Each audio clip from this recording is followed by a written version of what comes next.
Hello, my beautiful people, and welcome to the Sabrina Scott podcast, where I talk all about how to claim your magic and change your life. Of course, as per the usual, we'll also talk about spirituality, witchcraft, magic, tarot, mediumship, feminine energy, healing, and everything in between. And I just want to do a short and sweet episode on today's lovely full moon in Leo. And what's so interesting about this transit, at least in my opinion, is even though it's a full moon in Leo, which is a sign that we tend to associate with taking up a lot of space, like being loud, being the center of attention, being maybe at times a little bit self-absorbed. This full moon for me actually feels so introverted and so insular and so quiet. And so what it's bringing up for me, the energy of this moment, is a kind of quiet self-centeredness, right? So I think oftentimes we can associate the shadow side of Leo with like a kind of unpleasant narcissism, right? This self-obsession, self-grandiosity, an obsession with other people praising us and blah, blah, blah. Obviously, hashtag not all Leos. But every sign has its shadow, even Sagittarius, which is my sign. So I know, I've got my shadow side too. We all do. And so what's beautiful about this transit is I feel like it's not that type of shadow of Leo, right? It's not about self-obsession or taking up so much space when maybe we don't need to, or we shouldn't, or it's like not the right time or place, or we're doing it for weird reasons. This full moon instead is, at least as I'm feeling it, about a more quiet sense of self and self-focus. And so it's a really different side of Leo energy that I feel does not get as much play out in the world. But I think, oh, thank you, Choya. I don't know if you guys heard her cute little meow, and she's now poking me.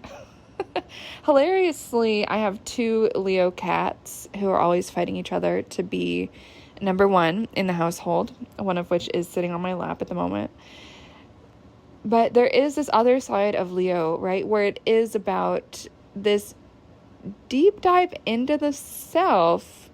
And with this full moon, for some reason, I'm feeling it as a very quiet self-obsession. And again, not in a negative way.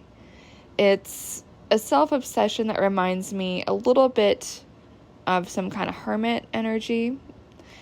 The energy is very focus on yourself, but not in this kind of narcissistic way. It's like focus on yourself in a self-care, self-reflection, silence kind of way, which reminds me of the Hermit card in the tarot, because the Hermit is all about focusing on ourselves, but in this way where it's based on introspection, reflection, and being removed from everyone else's opinion on who we are, what we should do, and all of that. And so, not to get too into my life, but one of the reasons why I think I'm really feeling this full moon is I've turned down a lot of social plans lately, and part of that is because one of my big goals for this year is to finish working on my PhD, finish writing that dissertation, finish drawing that dissertation.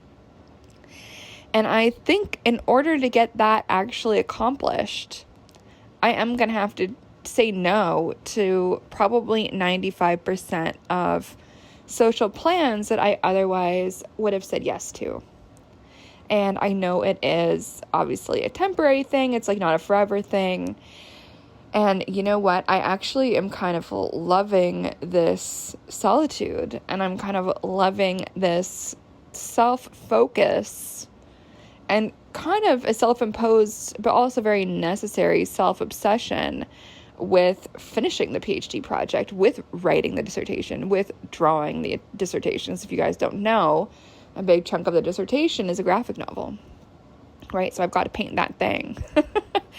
And it is this kind of deep dive into the self, because it's a very personal project, which is very self-obsessed in a very Leo kind of way.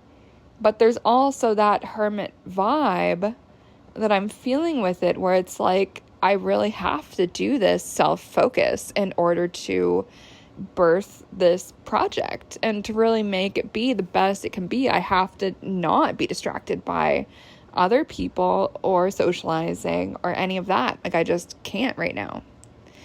And I'm giving you guys this example because I feel like what I'm going through with that project at the moment is one example of the energy of this full moon. And so I personally don't feel like this full moon's energy is go out and party, go out with friends, go out and do this, go out and do that. I feel like the energy of this full moon is cancel your plans, make a vision board, do some journaling, and get really clear on who you are and what you want out of life. If you cut out all the other voices from everyone else and from society who might be babbling in your ear about what they want you to be and what they want you to want. And so I do think this is such important work for all of us to do, whether it's around something like I'm doing, like a doctoral project, or whether it's around thinking what kind of job you want, what kind of family structure you want, what kind of dating structure you want to have. Just rethinking all of these ways that we spend our time and rethinking who we are and who we want to be. And I do think sometimes we just do have to lean into this kind of self-focused, I'll say, but we can also say self-obsessed, in some ways narcissistic, but not in the clinical sense, type of solitude, where we give ourselves permission to, that was my lovely cat shaking like a dog, where we give ourselves permission to really quiet the external voices so that we can finally hear our own minds and hear the sensations rising up from our own body to let us know who we really want to be when no one else is looking. And so the truth of who we are can really only come out once we quiet the external voices sometimes.